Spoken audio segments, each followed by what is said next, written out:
a few months now into becoming the first mother-daughter training partnership, but you were saying, Julia, that it was kind of a natural progression. It was nothing much has changed. Yeah, nothing has changed at all, really, in the last couple of years since Shelley's come back to the yard. She's been taking more and more responsibility. It's just the name over the door that's changed, and it's a lot easier if going forward, if Shelley wants to go on her own, to do a joint partnership than it is her trying just to go on her own and me passing it over. And of course, you don't really want to move on anyway, do you? No, well, I can't. Nowhere to move on to. I've known you long enough. You've always been quite a kind of... hands-on. Well, yeah, but a committed, I think was the word I wanted to use. Yeah, I can't think of... I wouldn't want to do anything else. I mean, I've been doing it for 25 years and still enjoy every day today. Can you remember anything before mum training and this being your life? Never, no. I think I was 4 or 5 when mum started. So yeah, it's always, you know, I've always lived on a yard, grown up on a yard, and that's always been mum's priority, and she's always just been so dedicated all through her life, never wavered, always wakes up every day, bounces into the yard and on with another day. So yeah, she's obviously someone who I can look up to and see myself for the future. And when you were kids, you and Ross, your brother, was it just sort of, was that just it? Was that life every day? That was it, yeah, ponies, come home from school, you've got to do your own ponies, ride your own ponies. That work ethic was always put into us. And yeah, it was always, oh, mum's off racing today, won't see her till later, or mum's got to get up early, she might do the school run in between lots or something. So, no, it was nice to kind of have that focus all the way through. But lovely that you embraced it and didn't, because some people would say, oh, can't wait to get away from this. What was it that made you embrace it? Just the love of the horse. Even, you know, you get bitten by the bug so early, and that's it. It's horses all the way through. You know, all the care that they've got to have every single day. So it's just dedication, and you obviously use mum and dad as role models. They just get on with it. So yeah, me and my brother are very much the same. And I'm just looking at the shots of the yard. It looks such a beautiful, tranquil spot, like the perfect place really for horses to be. We're really lucky to have it. We're sort of in Newmarket, but not Newmarket, but we've got 44 acres of turnout, and we call it Centre Parks for horses. You know, they're just so relaxed up there, and they're chilled out, and they're horses. You know, they're not just institutionalised. They can mix and be happy. And so, tell me a little bit about the history of this place and how you found yourselves there. Exning originally was all one what do you call it? One estate. Like Gay Kellaway at the bottom of the lane, that was the trainer's yard originally. Mm-hmm. Our place was the stud. It was all owned by Lord Derby originally, and gradually it's all got split up and sold off. But the estate is, well, it's just changed hands now, and it's all owned by Oxford University now. It was all owned by the Gibson family. Simon unfortunately died a few years ago, so it's all been sold off, and now Oxford University have taken over. But a beautiful place to train. Oh, a lovely place to train, yeah. I wouldn't want to train anywhere else. I can't ever imagine training in Newmarket. It's just, you've got the facilities of Newmarket, but you're not in Newmarket. It's just a lovely place to be. And what flicked the switch for you, Julia? I mean, from a life in horses to taking out a licence and well, I never wanted to take out a licence, that's for sure. I've had, you know, various jobs as secretary in racing, riding as an amateur, training a few. Well, my father did train for a while, and then we trained a couple of horses under another licence, mm-hmm. and they were winning, and you're thinking, oh, we're not getting any credit for this. And then I was working for Patrick Haslam, and he retired. Got to know the owners quite well, and we ended up with 10 of his horses. So that sort of flicked the switch, thinking, oh, we need to take the licence out now. So that's how it came about, really. But I never intended to. I just saw how hard it is with Dad training. I thought, oh, I don't really want to go down that route. But still going 25 years later, so... But the pull is ridiculous, isn't it? Like, you saw the hole and walked straight into it. Well, exactly. I know. You just got to take your opportunities, really, and that's what we've done. Whether it's the right decision or not, I don't know. And you took the plunge when you had young children as well. Yeah, before I had the children, yeah, because I was riding an amateur and I was 4 months pregnant when Shelley rode a winner at Yarmouth, you know. We just carried on. Tell me a little bit about your own riding career. Yeah, well, it spanned over about 20 years. I started off only in the second year that girls were ever allowed to ride in races, and that was just as an amateur. So there weren't many races about, but I ended up riding 18 winners and riding abroad in the For Gentry series, which was a great experience. And yeah, at least I've had the experience of riding in races, which is a big help when you're training horses as well. And how was that, being part of that first kind of tranche of women to be allowed to ride? Did you feel at the time you were at the start of something? How did it feel? Yeah, it was the start of something, but you also felt you had to be twice as good as the lads to actually get rides, you know, and I'd ride anything, you know, and that's the only way it was to get rides, is to ride the bad horses, to ride the horses that are difficult, and that was the only way that you could get rides in those days. And could that still make you better? Because they always say, oh, bad horses make bad jockeys, or good horses make good jockeys. Did you believe that or not? Or did you just think, well, I'm good, I can do whatever, I can ride anything?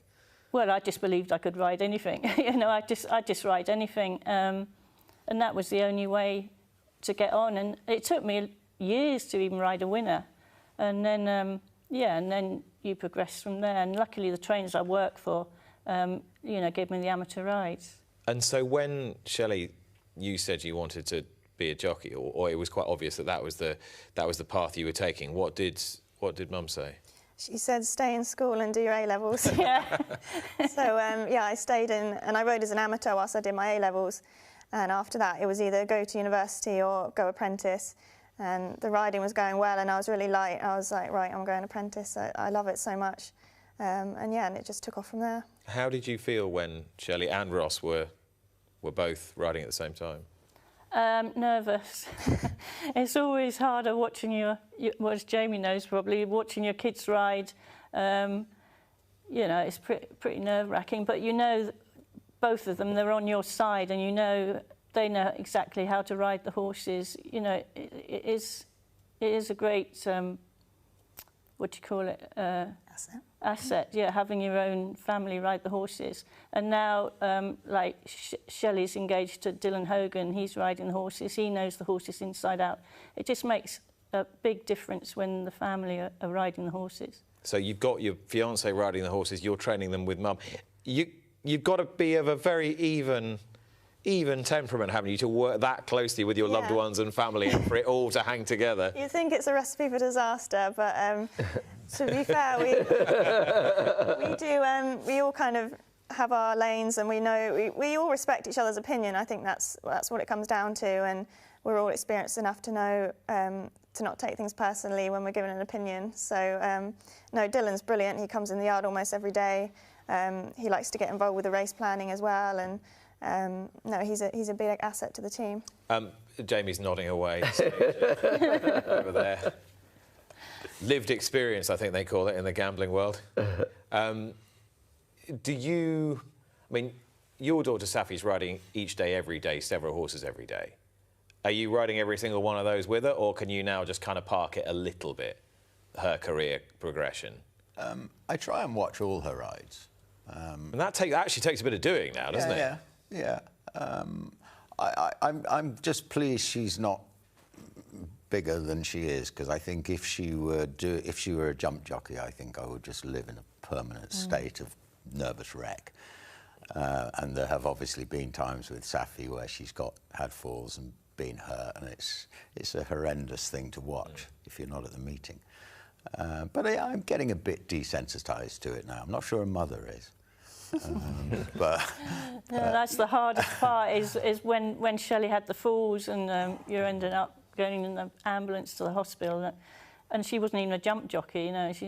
You've had plenty of falls on the flat, haven't you? And is there a bit of you as a parent that thinks, well, I really want them to succeed, but I'm kind of enabling this at the same time? Yeah, I mean, it's her decision. She wants to do it, and if she wants to carry on, that's fine. I'll support her in anything, you know, either of the kids want to do. but it is pretty nerve-wracking. Shelley, how would you like this training enterprise to progress? Have you got a kind of strategy for the next level?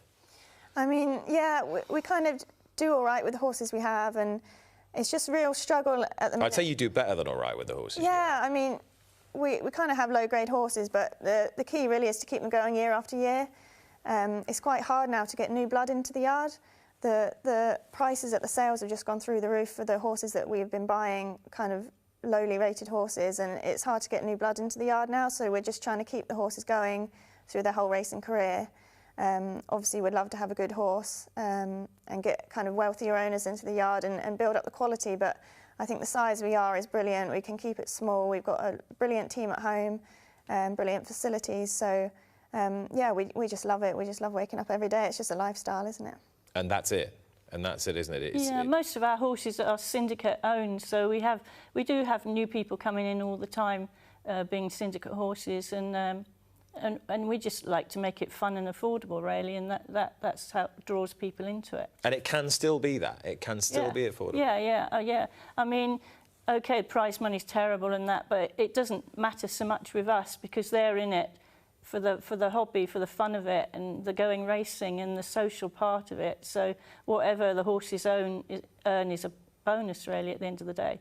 Do you have to work harder, though, now to entertain owners, to keep them happy, to keep them informed than you did, say, 25 years ago? Well, I think it's a lot easier now because it's all done by email. Before we had to ring up every owner, or we had to post out, you know, when the horses are going to run, and by the time they got it, it's out of date anyway. But I think it's a lot easier now with social media and emails and everything. Isn't it true, though? Is that right? There's no excuse now, is there, Jamie, for owners not to be entertained and informed? No, I mean, I fundamentally run my business from WhatsApp. Yeah. You know, and I think... is that what you're doing now? I'm actually just following the deck tracking.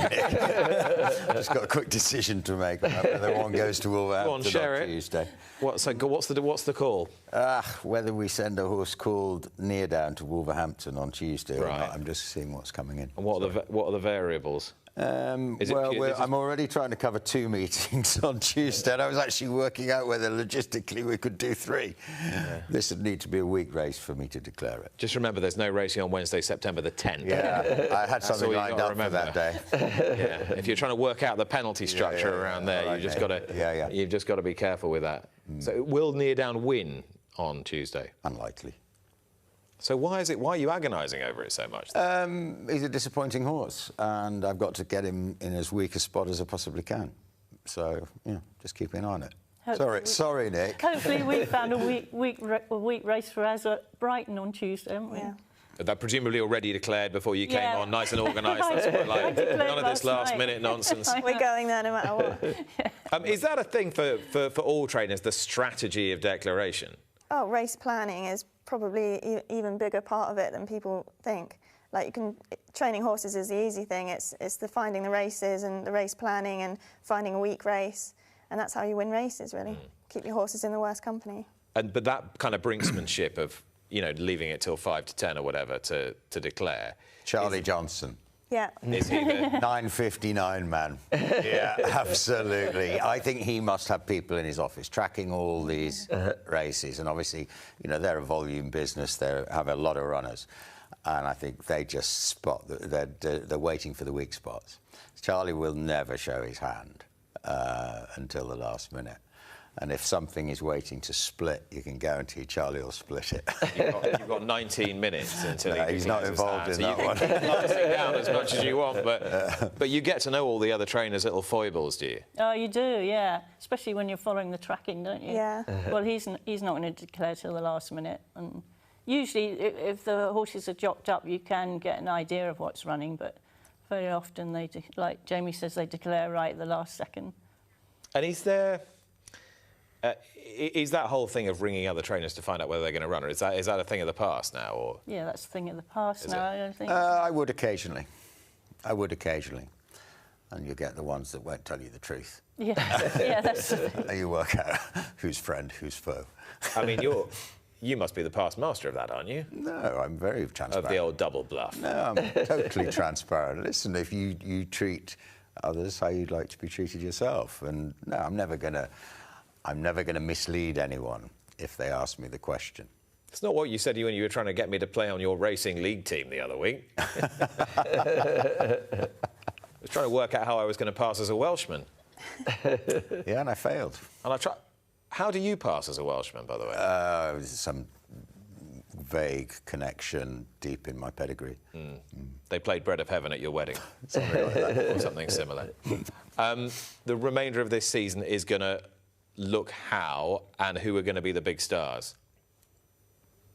We just want to get as many winners as we can, really, and you know, and then people reinvest and come back into the yard.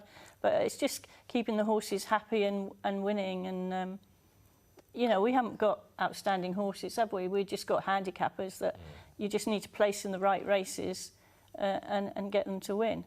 But they need to be sound enough and willing enough, I suppose. Well, That's the key, isn't it? Constant fight with a handicapper as well.